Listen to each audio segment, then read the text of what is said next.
Clara, California. You see it behind me. Levi Stadium, the scene of the showdown. Here we go. Seattle and New England. And I think that there's a few things to break down in this. As you saw in the description, maybe you didn't read it, it's okay. I'm going to go over my final keys of this game, what the players have been saying, mainly on our Seattle side, but also a little bit on New England.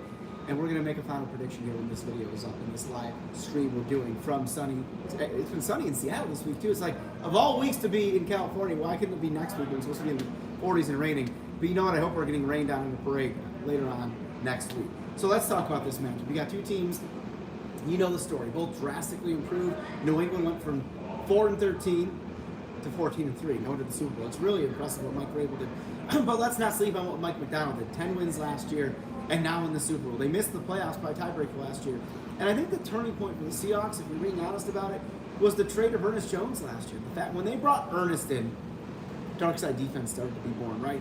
And obviously guys were already there. Spoon, Julian Love, Leonard Williams. Byron Murphy was a rookie, so he was still growing, but Reek was there. You know, Tyrese Knight. The list goes on and on and on. Boye Mafe, Kobe Bryant. But I think that was the catalyst. Ernest the one is calling the plays on defense. He's the guy that's just the heart and soul back there. And what I also love is there's a lot of leadership. Several guys take the mantle. Then you get to the offseason, right? They draft Nick Emanori, and that was an absolute game changer. Nick is such a unicorn that he allows Mike Macdonald to do so many different things in his schemes.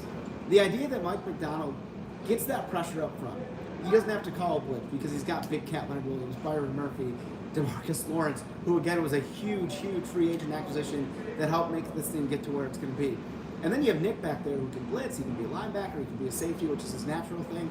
And that's just a world of difference. So it's really special to see how this Seahawks team, it may not be the drastic 4 wins to the Super Bowl like New England is, but it was a really steady and really fun growth to watch happen with that thing. So I think that really you look at this growth of the Seahawks team, it's special. And then you look at the offense, and we've talked about this. You know, John Schneider, with the courage, for lack of a better term, I don't think there is a better term, to trade a star receiver DK Metcalf, to trade a starting quarterback Geno Smith, and moves that had the odds makers saying, oh, Seattle's only going to win 7 games this year. Yeah, they were proven wrong pretty quickly. Seattle doubled that. And Sam Darnold was very good.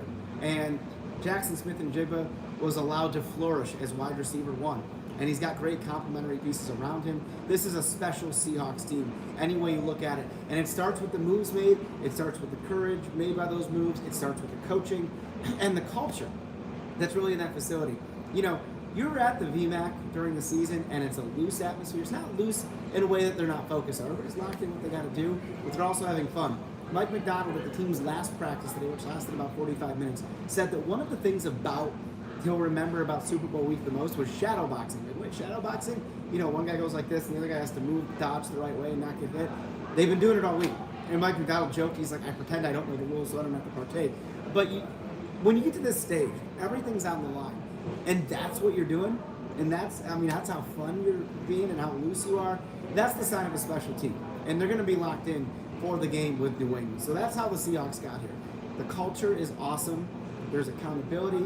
They want to win for each other. Remember Ernest with the profanity-laced tirade to defend Sam Darnold? That showed me something. And there's been steps along the way to show me something, including beating the Rams in that NFC Championship game, beating the Rams on Thursday Night Football, beating the Niners 2 games in a row, all part of this current 9-game win streak. But it showed me that this Seahawks team can win in a variety of ways. They can win on the biggest stage, divisional title on the line, season on the line, Super Bowl bid on the line. They have done it all. So this moment's not going to be too big for them.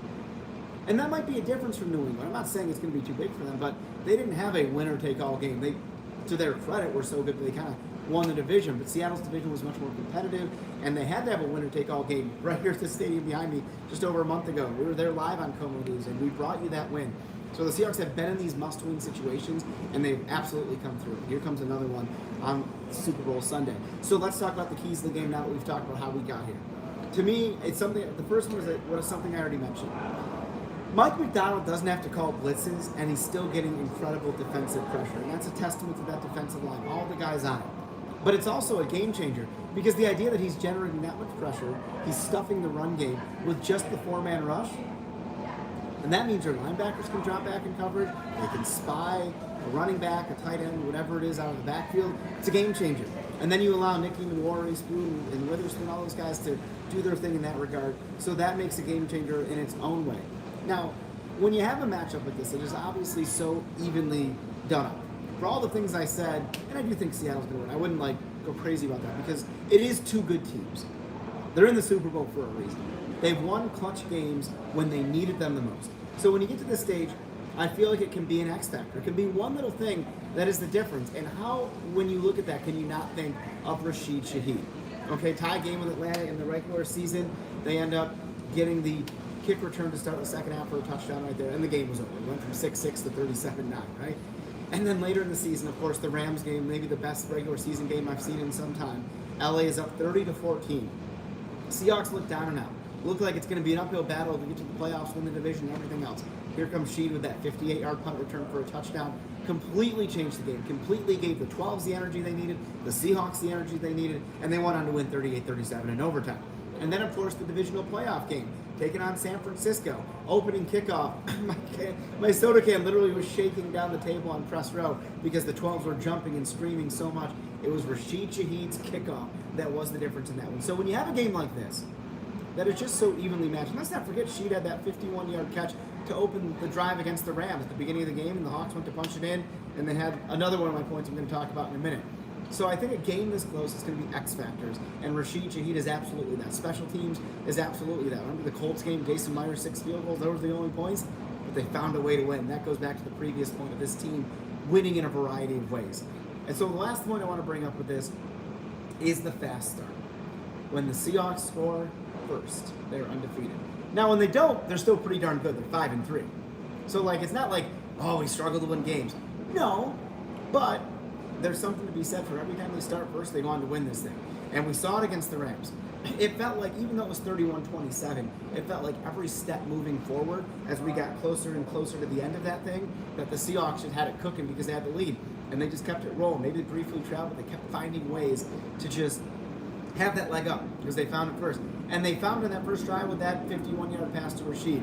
Maybe it's the run game doing its thing with Keenan. Maybe it's somebody else making a big play. The Seahawks seem to step up in those big moments when it matters most. So that's what we're looking at. Those are my keys. To summarize those keys, the defensive line generating the pressure. Because let's not forget, Drake May has been sacked 15 times in these playoffs alone.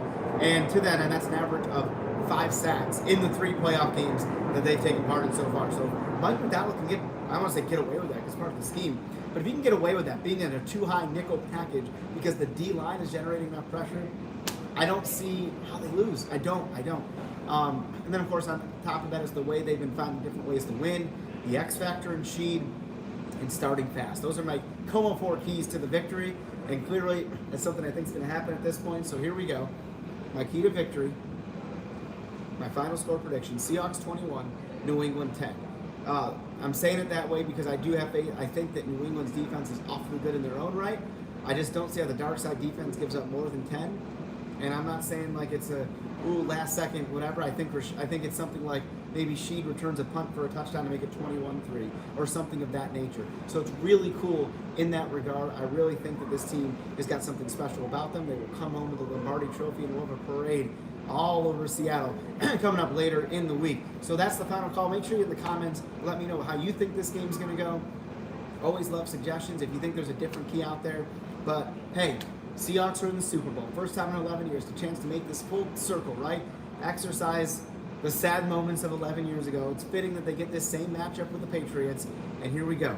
Seahawks, Pats, Super Bowl 60. Let's see if they can bring home the Lombardi Trophy for the first time since Super Bowl 48. Go Hawks.